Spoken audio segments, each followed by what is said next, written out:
పూర్తిగా వ్యతిరేకత పెట్టుకుని, ఆయన మీద కోపం పెట్టుకుని, అసహ్యత పెట్టుకుని, అస్పృశ్యతమైన దృష్టిలో పెట్టుకుని అంబేద్కర్ యొక్క ఉన్నటువంటి చిత్రపటాన్ని, అతను ఉన్నటువంటి కట్టుబొత్తాన్ని తెలియజేస్తూ అతను ఉన్నటువంటి బలాన్ని మొత్తాన్ని కూడా ప్రజలు చూసే విధంగా బలంగా దాన్ని తీసివేసినటువంటి సంఘటన మేము ఈరోజు చెప్తా ఉన్నాం. అంబేద్కర్ వాదులుగా ఉన్నటువంటి వ్యక్తులు మేము, భారత రాజ్యాంగానికి లోబడి పనిచేసేటటువంటి వ్యక్తులుగా ఉన్న మేము, ఏదైతే చట్టాలు ఉన్నాయో ఆ చట్టాలకు లోబడి పరిమితంగా పనిచేసేటటువంటి వ్యక్తులుగా, చట్టాలు గౌరవించేటటువంటి వ్యక్తులుగా మేము అందరం ఏమేమి చెప్తున్నామనంటే, ఈ రోజున నిజంగా అక్కడ బ్యానర్ కట్టినటువంటి సంఘటనలో ఏదైనా పొరపాటులు బ్యానర్ కట్టినట్లయితే, ఏదైనా మరి ఇతరులకు ఇబ్బంది కలిగే అంశం మీద ఉన్నట్లయితే, నీవు కనుక నిజంగా అంబేద్కర్ మీద ప్రేమ ఉన్నట్లయితే, భారత రాజ్యాంగానికి లోపల పనిచేసిన వాడు అయితే, నీ కులాన్ని దృష్టిలో పెట్టుకుని, నీకున్న డబ్బు మదాన్ని అహంకారాన్ని దృష్టిలో పెట్టుకోకుండా ఉన్నట్ల వ్యక్తి అయితే స్థానికంగా ఉన్నటువంటి పోలీస్ శాఖ వారిని పిలిపించి అక్కడే నువ్వు మీడియాతో మాట్లాడి, ఇక్కడ ఉన్నటువంటి 2 చిత్రపటాలు, ఈ చిత్రపటం వల్ల ప్రజలకు ఇబ్బంది లేదు, ఇక్కడ కట్టిన దాని వల్ల కొంతమంది వెళ్ళడానికి దానికి ఏదో అడ్డంకిగా ఉంది అని చెప్పి అదే నిజమైతే కనుక నువ్వు స్థానికంగా ఉన్నటువంటి పోలీసు వ్యవస్థను దగ్గర పెట్టుకుని వాళ్ళ చేత వాళ్ళని చేయించినట్లయితే ఈ రోజు నేను మిమ్మల్ని కూడా ఆహ్వానించేవాళ్ళం. కానీ నీకున్నటువంటి మదాన్ని, నీకున్నటువంటి అహంకారాన్ని, నీకున్నటువంటి పలుపుని ఈ రోజు తెలియజేస్తాం. గతంలో మేము అనుకుంటా ఉన్నాం, ఏదైతే గత ముఖ్యమంత్రి ఉన్నారో కాళ్ళ మీద అరికాల మీద కొట్టాడు, ఒక ఎంపీ స్థానంలో ఉండి నువ్వు ఈ రోజున ఢిల్లీ స్థాయిలో దాక్కున్నటువంటి ఒక పోరాటం నా కొడుకువి.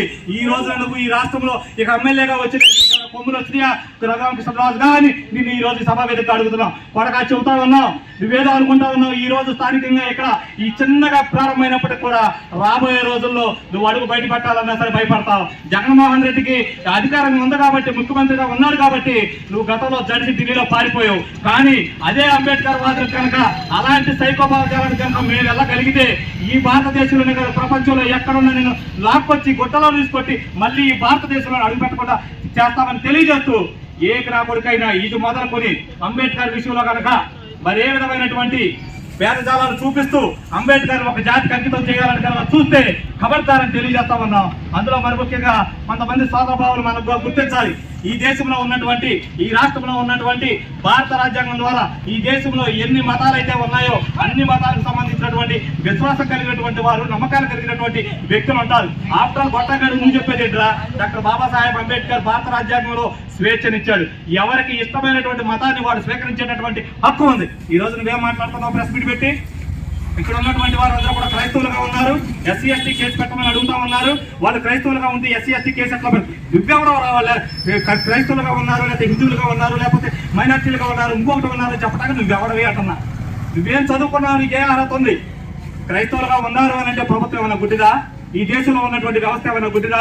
వాళ్ళు క్రైస్తవులుగా ఉంటే బీసీసీ సర్టిఫికేట్ తీసుకుంటూ ఉంటారు. వాళ్ళు ఎస్సీలుగా ఉన్నప్పుడు కూడా వాళ్ళు ఏదన్నా క్రైస్తవ మతాన్ని ఇష్టపడితే ఇష్టపడటం అనేది ఆయనకు ఉన్నటువంటి హక్కు, ఇష్టపడటం అనేది ఆయనకు ఉన్నటువంటి స్వేచ్ఛ. కానీ ఈ రోజు నువ్వేం చేస్తున్నావు? ఆఖరికి నీకు అర్థమైపోయింది, మళ్ళీ నేను ఈ రాష్ట్రం వదిలి పారిపోయేటటువంటి అంశం వచ్చేసింది. నేను త్వరలోనే ఈ రాష్ట్రాన్ని, దేశాన్ని వదిలిపోవాలి. కాబట్టి దీన్ని ఏదో రకంగా ఇరు వర్గాల మీద, వివిధ మతాల మీద విభేదమైనటువంటి వర్గం చీలికలు తీసుకువచ్చి గొడవలు సృష్టించాలి అని చెప్పి నువ్వు దీన్ని మళ్ళీ మెల్లగా దాన్ని మతం వైపు తీసుకెళ్తా ఉన్నావు. కానీ నీ మాటలో, నీ చుట్టూ ఉండేటటువంటి మాట వ్యక్తులు, నీకు బానిసలుగా ఉన్నటువంటి వ్యక్తులు, నీ మోచేతి కింద నీళ్లు తాగేటటువంటి వ్యక్తులు తప్ప ఈ దేశంలో ఉన్నటువంటి వాడు కానీ, ఈ రాష్ట్రంలో ఉన్నటువంటి ఎవరో కూడా అలాంటి విషయాలు పట్టించుకునే పరిస్థితి లేదు.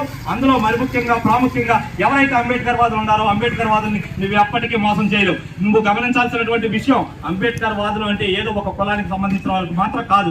ఈ దేశంలో ఉన్నటువంటి ఎన్ని కులాలైతే ఉన్నాయో, ఎస్సీలు, ఎస్టీలు, బీసీలు, మైనార్టీలు, బడుగు బలహీన వర్గాలకు సంబంధించినటువంటి వారితో పాటు ఎవరైతే ఓసీలు ఉన్నారో ఓసీలో ఉన్నటువంటి ఓబీసీ కేడర్లో ఉన్నటువంటి కులాలన్నిటిలో కూడా ఎవరైతే అంబేద్కర్ని నిజంగా అంబేద్కర్